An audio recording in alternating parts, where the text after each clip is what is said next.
e bem-vindos a mais um episódio do Meia Hora à Conversa. O meu nome, como já sabem, é João Stanislau e vou estar à conversa com o meu convidado de hoje, o Eduardo Moreira. Eduardo, desde já, muito obrigado por estares presente e aceitares seres o 19º convidado deste podcast. Sabes, a minha primeira pergunta que te quero fazer é uma pergunta que eu faço a praticamente todos os convidados que vêm aqui e é talvez a mais difícil, que é como é que te caracterizas como pessoa e como profissional? Olha, João, olá, boa noite e boa noite e obrigado pelo teu convite. É um prazer estar aqui a poder fazer esta entrevista e esta conversa contigo. Olha, o Eduardo é alguém que, quer em termos pessoais, quer em termos profissionais, que as coisas estão muito associadas uma à outra. Eu não consigo trabalhar sem ser eu próprio, sem ser genuíno, sem ser autêntico e muito daquilo que implica ser o treinador que sou tem muito a ver com isso. Eu não posso ser algo que não é genuíno para os meus jogadores, porque não faz sentido treinar dessa forma, não faz sentido liderar um grupo de trabalho dessa forma. Portanto, sou alguém muito genuíno, muito autêntico, também muito ponderado naquilo que faço, extremamente observador, e com uma mente muito focada naquilo que são os objetivos, naquilo que é importante para mim enquanto homem, enquanto ser humano, para me manter equilibrado e para fazer uma gestão de carreira de acordo com aquilo que são os meus valores, dos quais eu não abdico. E portanto eu sou regido, digamos assim, por essencialmente por três centros. O centro mais pessoal, que é o meu eu, enquanto pessoa, que se calhar é aquele um pouco mais egoísta, ou seja, é aquilo que nós falamos com nós próprios, ou seja, a forma como nós estamos connosco, a minha família, fundamental, e depois aquilo que é o meu trabalho, a minha atividade, que é ser treinador de futebol, e estar ligado ao mundo do futebol, e trabalhar com grupos de trabalho e liderar grupos de trabalho. E nesta fase da minha carreira, já como líder principal de equipas. O teu primeiro percurso, ou um dos primeiros percursos, porque nós falávamos antes de gravar que tens uma carreira com quase 20 anos, mas um dos primeiros percursos foi a entrada para um clube grande, neste caso para os Júniores do Boa Vista, no início do século praticamente. E ainda que não tivesses na equipa principal, tiveste vários anos ligados ao clube, na equipa principal quando começaste, obviamente. Na Uhum. altura, o Boa Vista tinha sido campeão há 2, 3 anos. Ainda se respirava esse espírito de uma equipa que lutava pelo título? Tu sentias isso mesmo estando nas camadas mais jovens e que podiam alcançar grandes feitos? Ou com o passar das épocas que lá estiveste, isso foi desaparecendo?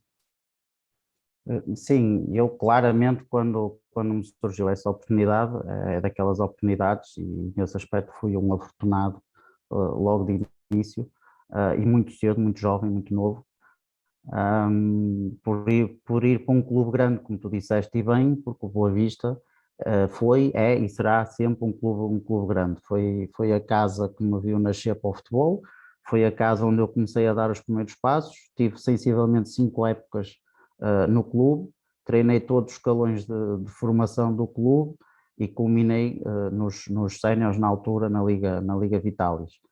Um, Nós sentíamos claramente que era o quarto grande, digamos assim. Se bem te recordas, nessa altura a formação, ou desde essa altura e mais para trás também, a formação do Boa Vista era uma das formações de referência do nosso país. E eu tive a oportunidade e o privilégio de poder trabalhar com vários jogadores em que o nosso objetivo era disputar sempre o acesso à fase final e dentro dessa fase final, normalmente éramos nós, o Benfica, o Porto e o Sporting, disputar o título nacional desses escalões. Passei por várias camadas, por várias fornadas, se quisermos, de jogadores, que hoje em dia muitos deles estão nos patamares profissionais, alguns já tive a oportunidade de reencontrar depois, mais tarde, já como séniores durante a minha carreira enquanto treinador adjunto. Alguns deles estão a fazer carreira internacional, como é o caso do Bruno Fernandes, no Manchester United, que é se calhar aquele o expoente mais alto.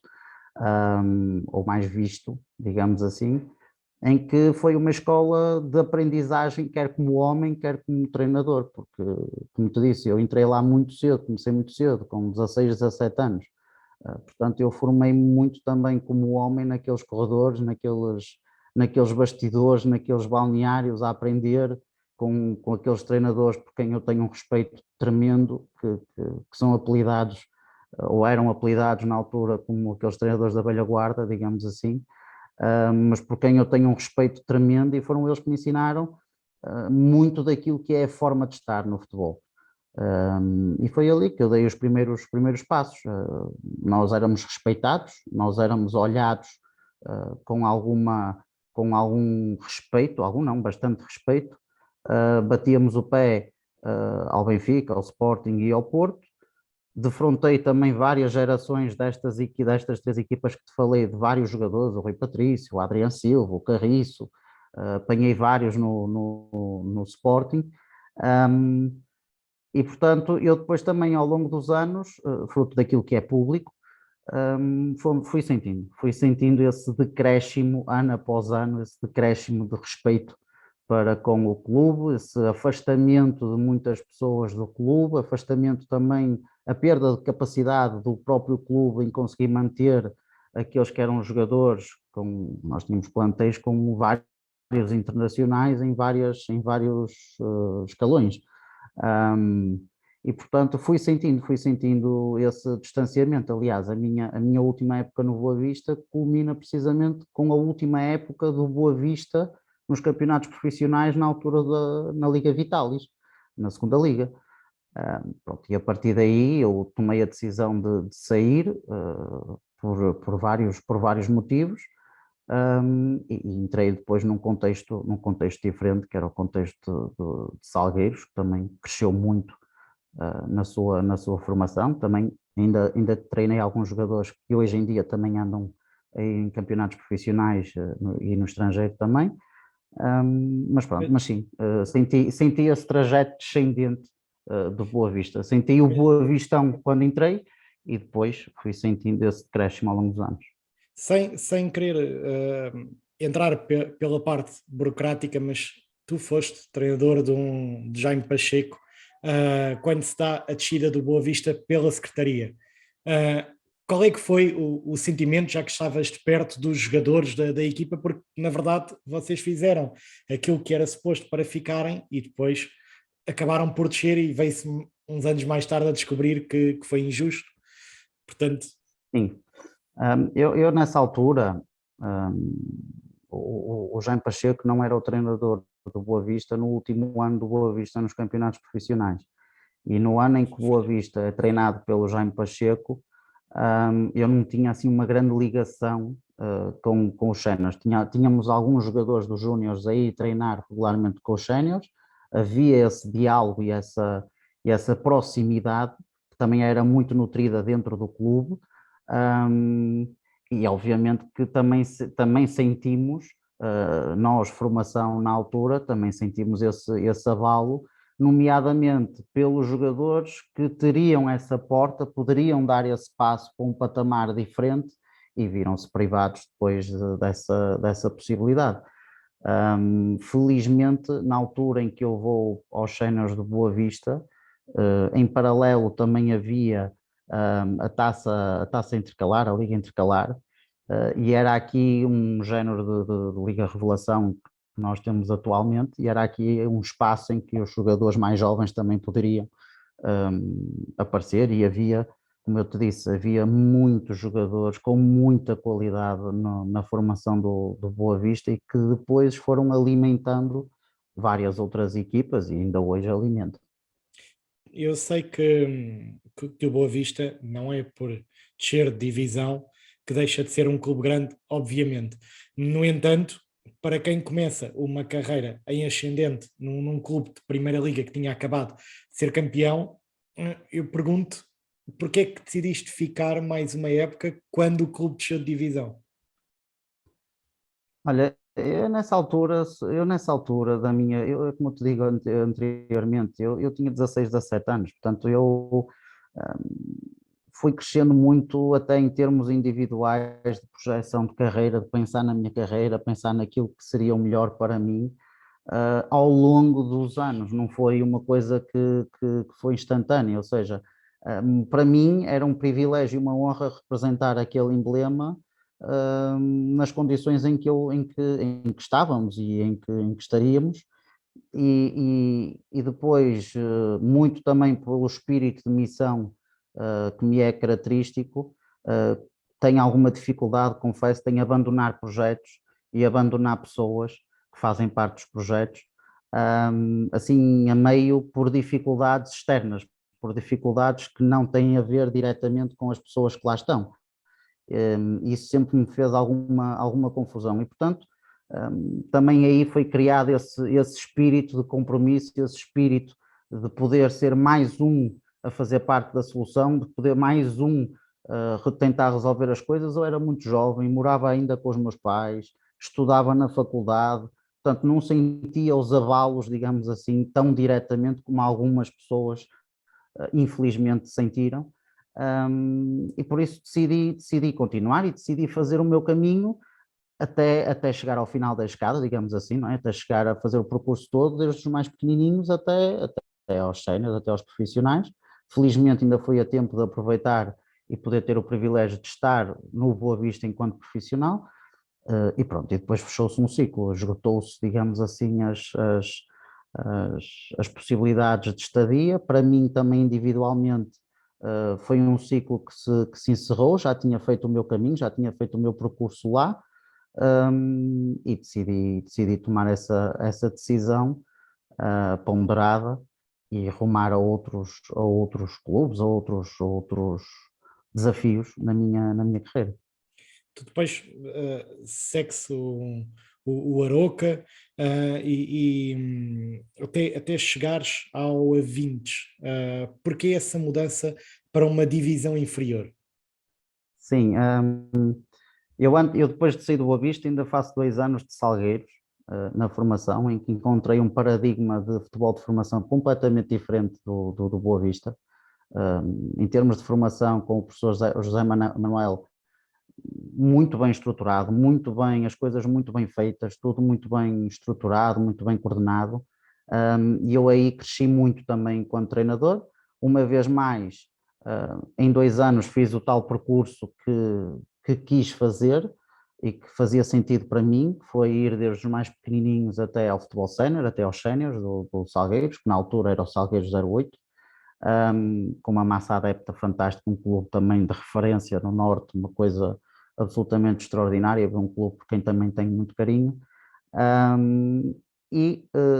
Nesse período, quando chego ao fim desses 2 anos, eu tomo a decisão de que queria futebol sénior. Já achava eu que o meu ciclo no futebol de formação estava terminado, já tinha tido duas realidades completamente distintas: lutar para ser campeão nacional, treinar jogadores internacionais, ir a fases finais no Boa Vista e depois no Salgueiros, campeonatos distritais para tentar subir aos campeonatos nacionais, manter as equipas nos campeonatos nacionais, e portanto entendi que tinha feito o ciclo completo em termos de futebol de formação e queria séniores. E tomo a decisão de sair. Tomo a decisão de não sair porque tive propostas, sair porque entendia que estava na hora de procurar desafios novos.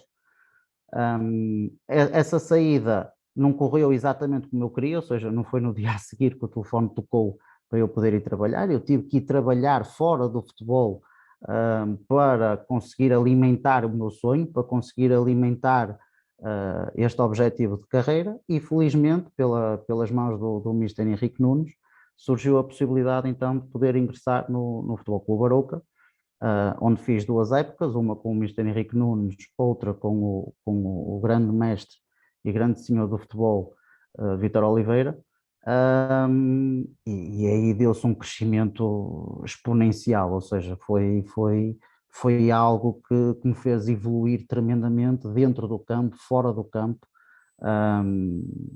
Bebi muito de ambos os treinadores, mas obviamente o Vítor Oliveira é o Vítor Oliveira e será sempre o Vítor Oliveira, e aquilo que depender de mim eu farei todo o resto da minha carreira a honrar o seu nome e honrar os seus ensinamentos que me foram transmitidos numa altura crucial para mim.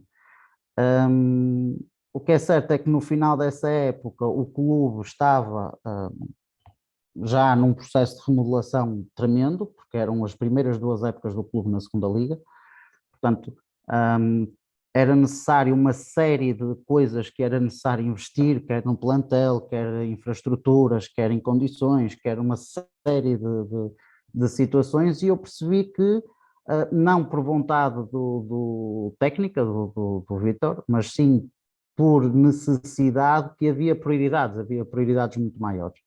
E eu percebendo isso, eu tive uma conversa franca com o Vítor na altura, e disse, olha, se aquilo que é mais importante é os objetivos, aquilo que é mais importante é o clube, portanto eu vou sair, eu vou dar outro rumo à minha carreira e vou fazer aquilo que preciso, e você trate daquilo que for necessário, invista forte e feio naquilo que tiver que investir, porque o clube merece e as pessoas merecem e você merece. E, portanto, na altura não saí só eu, saiu toda a equipa técnica da altura. Foi feito um investimento realmente fortíssimo, tão forte que depois subiram nessa época. Um, e eu decidi que estaria preparado para ser treinador principal. E pronto, e aquilo que na altura me surgiu, porque este processo no Arouca de saída, de desvinculação, ainda se protelou um pouco no tempo. E o que é certo é que nessa altura, quando eu saí, já estava tudo praticamente fechado, não havia grandes opções, e porque eu não consigo estar num projeto e estar a trabalhar e a preparar a minha vida para o próximo e coisas deste género, nunca foi assim, tenho princípios e valores dos quais não abdico, e não consigo estar dessa forma no futebol. E portanto tomei essa decisão, e aquilo que surgiu foi precisamente o Futebol Clube A20, que me abriu essa porta, que me deu essa oportunidade de ter a minha primeira experiência no futebol sénior como treinador principal, e fiz 2 épocas no somatório total, fiz 2 épocas no Futebol Clube A20, uma correu bem, outra que correu menos bem em termos desportivos, mas correu muito bem para mim, para eu perceber que não estava preparado, que ainda não tinha o que era necessário para ser treinador principal de séniores, e que teria que fazer o meu caminho. Eu ia-te perguntar precisamente isso, porque nessa época tu passas também pelo União de Lamas e pelo Nogueirense. Ah, Exatamente. o que é que falhou aí? Já disseste que não te sentias preparado. Em que é que não te sentias preparado? Olha, não estava preparado porque eu vinha habituado a um determinado patamar, não é, de segunda liga, um determinado nível de exigência, e o que é certo é que vou treinar uma equipa da primeira divisão distrital da Associação de Futebol do Porto. E esse choque, essa mudança de chip, essa mudança de paradigma, numa primeira fase correu muito bem, porque eu fui aproveitando vários jogadores dos Júniores do A20 para a equipa sénior, as coisas correram bem. Numa segunda época, as coisas correram muito mal, eu cometi vários erros em termos de liderança, em termos de orientação do próprio processo, em termos de exigência a mais, em termos de não separar aquilo que é a realidade do futebol sénior com a realidade, ou melhor, com a realidade de futebol distrital, com a realidade de futebol profissional. Portanto, muita água, como nós costumamos dizer, muita água mata a planta, e eu encharquei aquilo.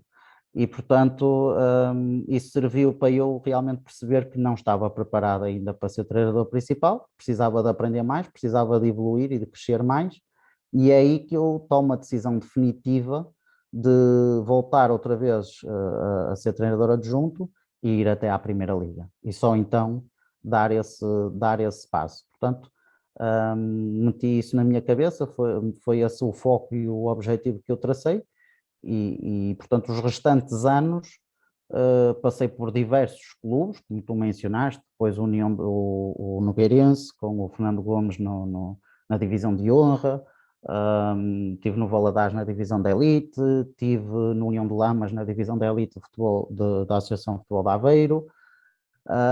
Foram tudo experiências naquele patamar, digamos assim, de futebol distrital, que me permitiram trabalhar muito enquanto adjunto, aprender também com os treinadores com quem estive, e fazer o meu caminho, fazer a escada de forma sustentada. de forma extremamente sustentada, à custa de muito trabalho, de muito sacrifício, de viver uma realidade que eu achava que não era a minha, que merecia mais, já tinha estado em melhor, queria outras coisas, mas que precisava de fazer aquele caminho das pedras, digamos assim, para crescer, para evoluir, para sustentar o meu conhecimento, para que quando me surgisse a oportunidade de algo melhor e algo mais alto, não fosse só Estás preparado. passageiro.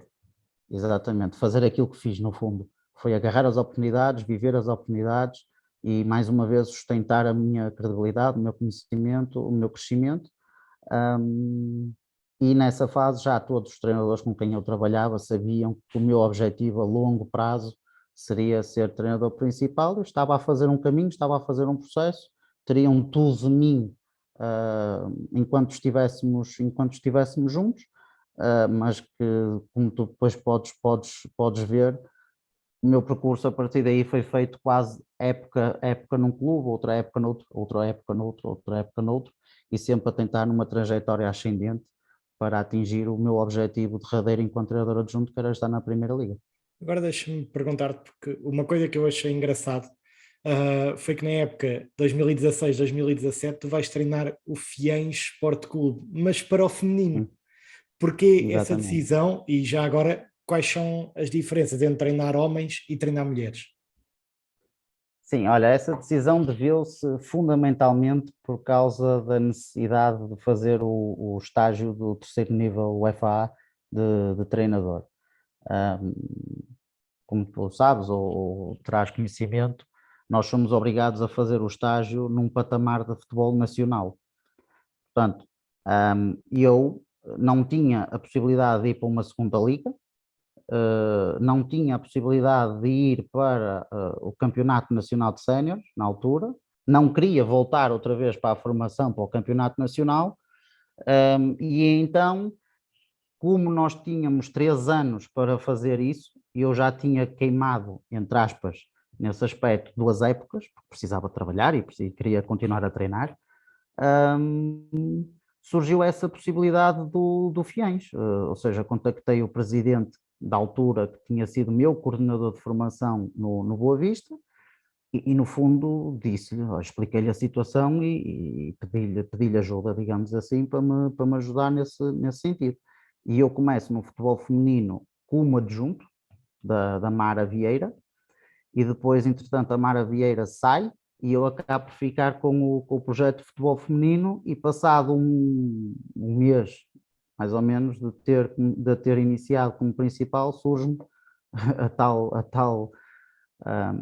tão aclamada proposta que eu estava à espera para poder ir voltar ao futebol profissional pela porta do Varzim. E eu tive nessa época, conjuguei as duas realidades, com muito sacrifício, com muito custo.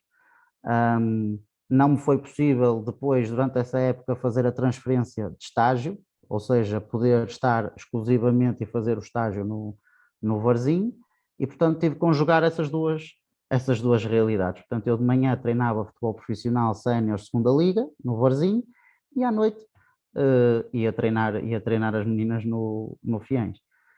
Foi uma experiência única, não estava dentro dos meus objetivos, como já te expliquei, treinar futebol feminino, mas foi uma solução que eu tive que ir à procura, e sinceramente também boa hora acabou por ser assim, porque também aprendi muito e cresci muito naquilo que era o futebol feminino. Tem uma coisa que é fantástica, que é a essência do jogo, a alegria do treino, a alegria do jogo, que tu vais andando muitos anos no futebol masculino, futebol sénior masculino, e isso vai-se, aos poucos e poucos, vai-se perdendo um bocadinho.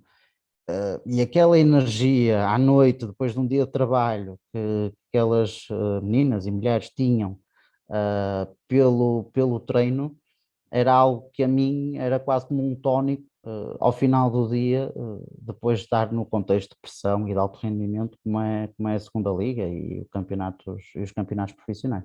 Portanto, foi algo que foi difícil em termos de gestão, mas por outro lado também, lá está, foi mais um crescimento, mais uma sustentação, e foi mais uma experiência para acrescentar conhecimento. Tu depois, é na época seguinte, no Cesarense, que sim. conheces o Carlos Secretário, que foi ex-jogador do Futebol Clube do Porto, é mais conhecido por aí, e uma época depois vocês voam os dois para a segunda Liga Francesa, e é também a tua primeira experiência no futebol estrangeiro. Porquê essa Exatamente. aposta? Olha, eu vou para o Futebol Clube Cesarense trabalhar com o secretário como adjunto por intermédio do Cândido Costa, que é um grande amigo e que tinha sido meu jogador no Arouca, e com quem eu partilhei várias viagens e desenvolvemos uma relação extra-futebol, e ficou essa amizade, ficou esse contacto, e na altura o Cândido treinava o futebol feminino no Cesarense e também era adjunto do secretário. E o secretário precisava de mais uma pessoa, essencialmente para operacionalizar aquilo que era o processo de treino e tudo que também envolvia análise e observação e estudos adversários.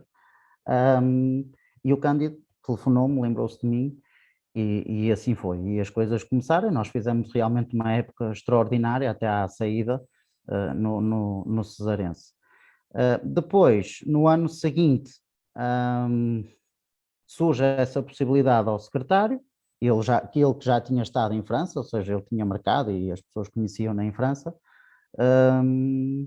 e não estava, como eu te disse há pouco, não estava nos meus planos migrar, não é? Não estava nos meus planos ir para o estrangeiro, como tu disseste bem, foi a primeira experiência no estrangeiro, mas como era um clube que tinha raízes muito fortes portuguesas, toda a direção do clube é portuguesa, o treinador eu já o conhecia bem, havia a possibilidade de nós levarmos 2, 3 jogadores portugueses também daqui para lá. Ou seja, as condições eram extraordinárias, excelentes, fantásticas. E, portanto, eu falei com a minha família e tomei essa decisão. Olha, vou ganhar mais esta experiência, vou ganhar mais esta valência, e vou. E pronto, e foi uma experiência, lá está, a nível pessoal tremenda, mais uma fase de crescimento, mais um upgrade, digamos assim, naquilo que é o meu eu.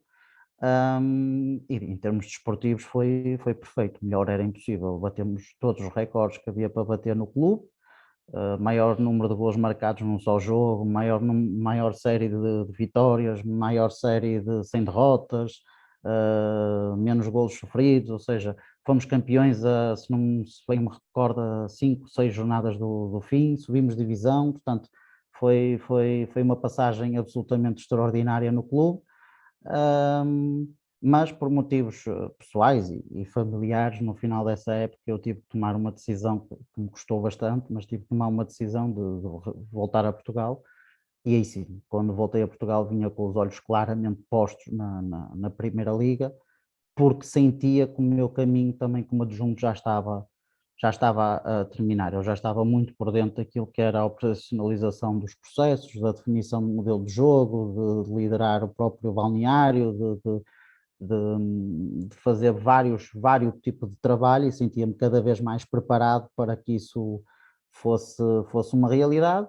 No entanto, ainda não tinha atingido o meu derradeiro objetivo, e volto para Portugal e consigo atingi-lo, pronto, e consigo atingi-lo no patamar e num clube também que é fantástico. Aí que nessa altura tu vieste para treinar o Covilhã, o Sporting da Covilhã, e depois o Moreirense, e este é o teu percurso até agora enquanto treinador, e o que eu acho Um engraçado. excelente, deixa-me só interromper, desculpa, com também um excelente treinador e com uma excelente equipa técnica que é o Ricardo Soares, que também me deu essa oportunidade de poder ir com ele para a Covilhã, onde também conheci um clube absolutamente extraordinário. Sou do Covilhã, de coração, tenho um apreço enorme por aquele clube e pelas suas gentes. Nós fazemos uma época extraordinária e acaba por surgir esse convite para poder ir para a Primeira Liga. Há essa proposta de continuidade e eu, obviamente, não podia dizer que não. Tinha proposta já como principal, mas não podia dizer que não ao derradeiro objetivo e ao treinador que era, à pessoa que era, a ligação que se criou, e fui para a Primeira Liga, embora fui porque mais um crescimento tremendo, uma oportunidade de fazer a escada completa, desde o mais elementar, desde a última divisão até à primeira, com um treinador de exceção, de excelência. Portanto, Mas foi deixa-me fantástico. chegar aqui, porque eu acho que isto é importante para quem nos observa, e há algumas pessoas que eu sei que estão a dar os primeiros passos no mundo do futebol e veem isto, e eu tento trazer pessoas de realidades completamente diferentes, com percursos completamente diferentes, e nesse sentido eu tenho esta pergunta para te fazer, porque tu vieste para Portugal e, tirando essa experiência em França, tu tens o teu percurso todo feito no norte de Portugal. Acredito, e por aquilo que disseste, não foi algo que tu planeaste, mas estar perto da família, estar perto das tuas raízes ajuda, e de que maneira, não é? E isso é algo que é importante para ti, enquanto pessoa.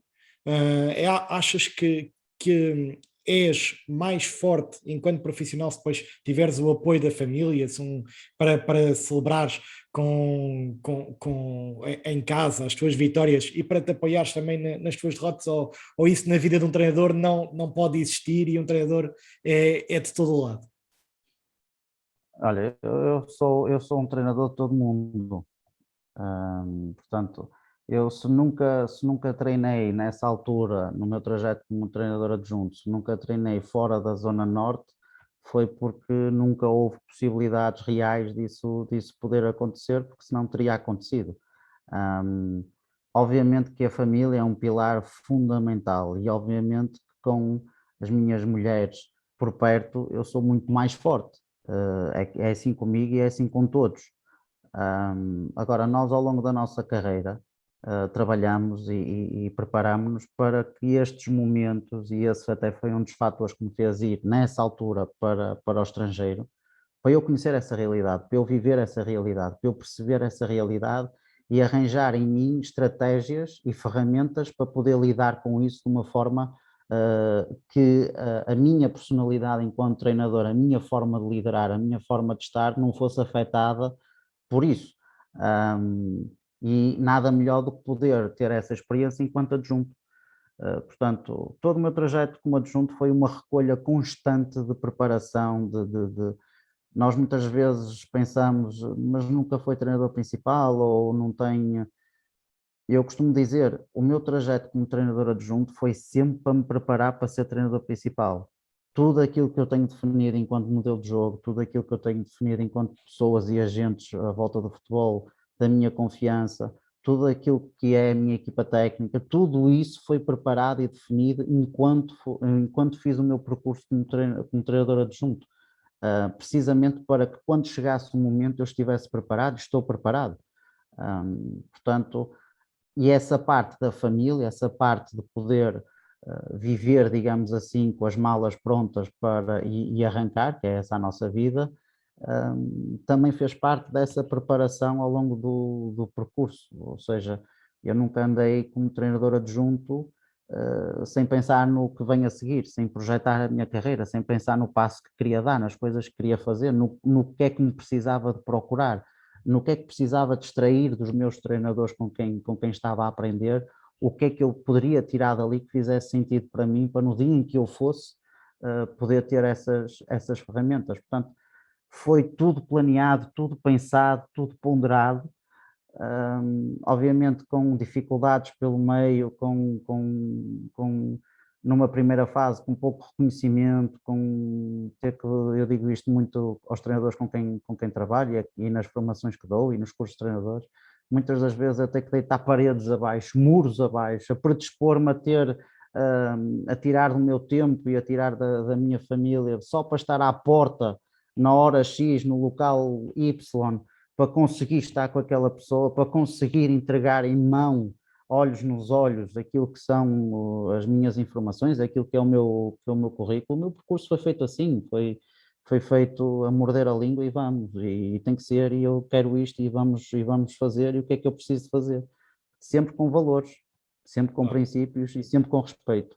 porque no dia em que isso fosse posto em causa, eu preferia ir trabalhar para um café, para um restaurante e preparar de outra forma, porque eu trabalhei em cafés, em restaurantes, em discotecas e estava a treinar na mesma para ser treinador. Estava a treinar a minha capacidade comunicacional, estava a treinar a minha relação com as pessoas. E, portanto, tudo serve para nós nos prepararmos se nós tivermos o nosso foco bem alinhado e se nós sabermos com que valores é que queremos andar no futebol. Demora tempo, eu demorei 20 anos para chegar ao escalão máximo do futebol português, ou 19 anos, mas a minha carreira ainda está a começar, ainda está muito no início, ainda tenho muito para fazer, agora como treinador principal. O nosso tempo está a ficar muito escasso, mas eu tenho uma rubrica aqui no meu canal, que são umas perguntas rápidas que eu pedia-te umas respostas rápidas também. Vamos a isso? Vamos?